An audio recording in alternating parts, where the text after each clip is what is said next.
and welcome to the Women Arise podcast. I am Reverend Neelley Hicks, and with me today is Marissa Fox. So, Marissa is a licensed clinical social worker who has supported the social and emotional well being of children and their families in multiple states over the last 10 years. Most recently, she worked as a child therapist in Rockville, Maryland, where she facilitated Circle of Security international groups with caregivers to foster a secure attachment with their children. This training enhanced her understanding of the importance that intentional reflection has on personal well-being and quality of facilitation. Marissa currently lives in San Diego, California with her husband Thomas and her new daughter Magnolia. Welcome to the podcast, Marissa. Thank you so much for having me. I'm so glad that you're here. And for the listeners who don't know this, Marissa is my daughter. So it is an extra added joy to be able to interview you today in a professional capacity. And I know that we probably both will learn new things about each other in this conversation. Yes, I'm really looking forward to it. I appreciate you having me here and us learning about each other. Good, good. So, Marissa, you began social work really at a wider circle in Washington, D.C., in Anacostia. You were in school at American University for the Washington semester. And I still remember that time when you ended up there doing kind of a field ed type of internship. And you called me and told me that that's what you wanted to do. Can you tell more about what that experience was like for you and what it was like when you realized this is what I'm called to do? This is what I want to do. Yeah, it's been a while since then, but thinking back on it, when I went to American University, I wanted to be in international relations. I thought, for one, I wanted to get out of Tennessee. I wanted to see a different part of the United States, and I did, and got to interact with some people that I wouldn't have been able to otherwise. And when I had the opportunity to work at a wider circle, I got to work with children in an after school care program. And that really sparked an interest in me and helped me understand that, I wanted to work with children who, I could be working with them in a social emotional capacity and supporting that aspect of their education. And so that really helped me understand, okay, maybe I don't want to do international relations. Maybe I should do teaching. And so I landed in teaching for a semester with education as my focus, and then decided, no, actually, social work is where I need to be. And so my relationship with social work from there just grew. And I really wanted to do, again, the social emotional aspect of learning, and thought that that was just so important. I worked in a high school after getting my bachelor's degree, and actually thought, okay, no, I don't want to do social work. I'm burned out already. And then I just kept getting called back. And my experience then blossomed into working at an after school care program in Denver, Colorado, and then in Maryland. And once again, in different capacities, but most recently, like you had mentioned, working in a clinical capacity. And that's really where I'm feeling more passionate these days, and being able to really sit down and work one on one with children in a play therapy environment, and then also being able to support the parents both individually and in the group setting, like with Circle of Security. So, what age groups have you worked with? So if you count my daycare days, I've worked with basically infant all the way through high school. Most recently, back in Maryland, I worked with, let's see, my youngest client was 2.5, my oldest was 11. Wow. So that's a big age range. So within all of those settings, I'm sure you saw some difficult things. Yes, yes, for sure. Especially the work that I've done really throughout my time in social work. There's always been that background experience that children have had in the environments that they grow up in.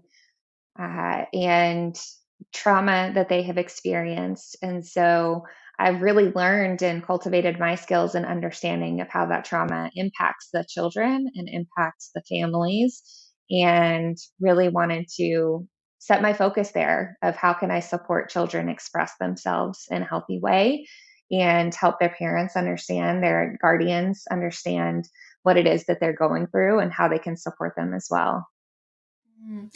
I remember when you were first thinking about going into teaching, the thing that you did not like about that is the lack of continuity in your relationships, that you couldn't see Yes. just giving these children up after, 1 year of schooling. And so this has given them and you more continuity.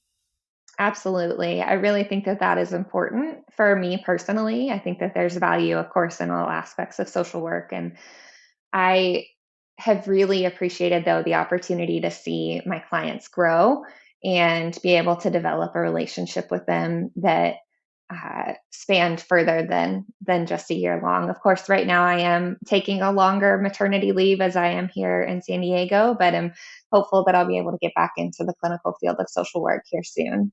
So So when you were up close, like I experienced this in ministry, is that when you look upon the suffering of others, like it's almost like you have kind of secondary PTSD, right? Because you're seeing things that are really hard. And, so often among people that you love. So, what are some of the ways that you've learned to cope at the end of the day and let go of the pain that you've experienced with others during that day? Yeah, it's definitely difficult. And I want to make a distinction for myself. It definitely can develop in a secondary PTSD. For me, I would say that thankfully, at times I would put it more at compassion fatigue, which is at a much lower level. And I think that, a big part of that is because of the coping skills that I've been able to develop. I know that Dr. Joan was talking about how one person can experience trauma, that two people can experience the same traumatic experience, but one can have a resulting impact of that trauma, and the other has had supports that allow them to move past it in a way that does not feel traumatic. And unfortunately, I've been on that second end. And so I think that there's a lot that goes into that, a lot of debriefing with coworkers, a lot of debriefing at times with my husband. And that's something I have reflected on as well. Of sometimes I did bring work home more than I would like to. And thankfully, there were other supports that were able to be built in during my day, especially with Circle of Security, where I was able to reflect with my co facilitator and really debrief. Whew, okay, that was tough. What is it that we can do next time? What is it that we need within ourselves? And then also, one of the supports that we had at the organization where I worked, it was called the Lori Center. We once a month would meet as a group, and we would have a processing group. And a lot of times that was focused on race and how that is coming up in our group, or I'm sorry, not just in our groups, but in our one on one facilitation and our one on one therapy. So, can you talk more about that? Yeah, so I know that we were talking before this, and our conversation had led me to remember an experience that I'd had with one of my clients. And I was working with a client. He, at the time, was 8 years old and African American male.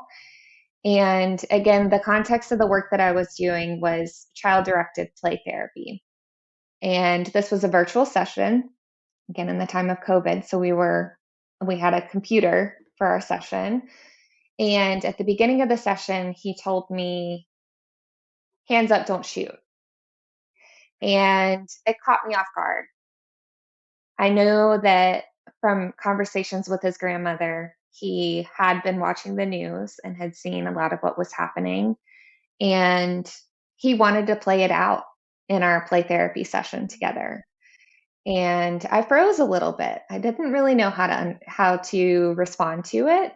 And at the same time, I knew, okay, this is his space. I'm going to do this even though this makes me feel uncomfortable, because he both wanted me to pretend that I was the police officer and then him to pretend that he was also the police officer. So we played out those roles. But then in that process group, I was able to bring to the attention of my coworkers and the staff in the clinical organization that I was with and say, hey, this happened. This was a lot for me. I'm recognizing the power and the privilege that I have as a white therapist. I'm also recognizing, wow, how scary must this be for my client to be looking at the news and see children like himself as an African American male be the subject of a lot of really difficult news stories and tragic news stories. Yeah. Yeah, that's so powerful. And when you were saying that, I was also thinking about the power that you let that little boy have in directing the play therapy.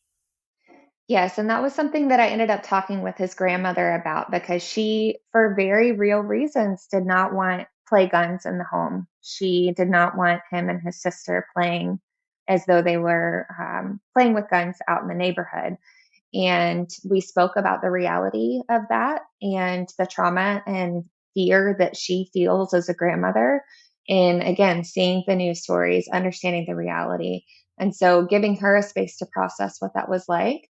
And then also giving my client a space to process that in the play therapy setting, again, with her permission and in a safe space where he can play that power dynamic out. But how powerful for him to be able to have a space like that to process the trauma that he has seen and that he, God forbid, would ever experience. And then also for me to be able to reflect and say, okay, how can I, one, decompress from this because this is a very real experience that he has, recognize again the power and the privilege that I have of being able to step out of that, but then also being able to communicate with my coworkers about something that, really stuck with me and made me think, ah, man, should I have done something differently? Should I have responded any differently? And maybe there's ways that I could have. And so having that space to be able to process with my coworkers was really meaningful because we were able to bring that conversation to light. And then, I ended up getting feedback from other coworkers of, oh, that conversation was really helpful. I'm having something similar going on. And so that's where I think the work that you're doing in these classes is so important to be able to have space like that to be able to process afterwards. And sometimes the conversation of race can feel really scary and really vulnerable to step in and say, hey, this happened. I don't know that I did this right. Where do I go from here? Mhm. But me taking that leap and jumping in and saying, hey, this is what happened, really brought to light, okay, this is where I could have improved and can continue to improve. This is where I can support the family. And then, again, for those coworkers who were able to say, this was helpful for me. Thank you. Hmm. Yeah, I think a lot about the concept of shame and how it really requires secrecy to thrive. Hmm. And I think that a lot of people in that situation could have just like not told others because of uncertainty of whether you did it everything just right. And so I think it was really healing for you to be able to bring that forward and share it out in the open because it kept you from then thinking for the rest of your life, I don't know if I did that right.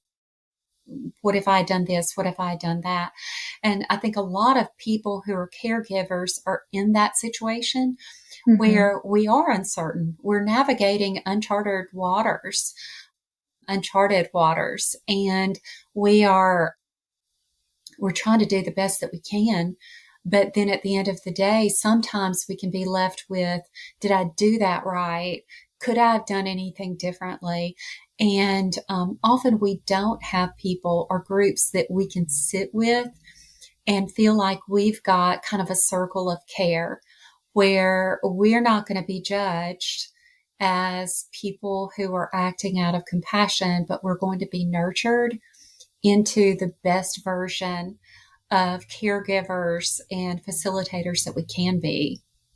Exactly. And I think that really starts with creating a safe environment because had I not felt safe in the group space that I had, I would not have been able to bring that forward. And so, Mm, again, in thinking of these triumph over trauma groups, there needs to be this level of emotional security that is felt so that the participants can share in times mhm, where they're able to. And then also for the facilitators to feel safe enough, whether it's in debriefing with the co-facilitator, speaking with other facilitators, or even just in the group. There are times where we make mistakes as facilitators, and for us to be able to give ourselves grace enough to say, hey, I was thinking about that and I want to do this differently now. mhm, And, you were mentioning that of not having a space to reflect with others I was very fortunate enough to have that group and have a co-facilitator that I was able to. But one of the other strategies that I would use during times where I just had a lot on my mind at the end of the day, I would sit down and with my client notebook, just write a few notes and reflect on my day and think, okay, what was it that I did? What do I need to do differently? Maybe write some to-dos, but just kind of breathe into, okay, I did my best. And one of the quotes that was up on the wall at the Lori Center that has really stuck with me is do your best until you know better, then do better. mm, I believe that's Maya Angelou. I'd have to look back, but I'm pretty mm, certain. And that's one that, I think in this work, we can do our very best. And then, years down the line, for myself included, I look back at things that I did back at a wider circle, and man, I would do them so differently today. mm, But I was doing the best that I could then. And so mhm, continuing to build and improve, I think, is so important to be able to have that self reflection for ourselves. And especially as a group facilitator, to recognize, okay, I've done this one group. What is it that I did really well? What am I proud of? And what are some areas that for the next group I can think a little differently about? mm. Yeah, that's really helpful. And for our listeners, I just want to make sure that you know about triumphovertrauma.info, that there are resources there that you can download for free. Anyone wanting to become a facilitator can attend online training. It's all a free program. And the thing that we've worked on thus far since September 1st is getting facilitators trained. And then we're going to have online facilitator group meetings for those who don't have an immediate community right physically around them where they can debrief. Because I just started my first group yesterday online, and I've been filled with, what if I had done that differently? Or what am I going to do differently next week? And so just having a place where you do feel safe.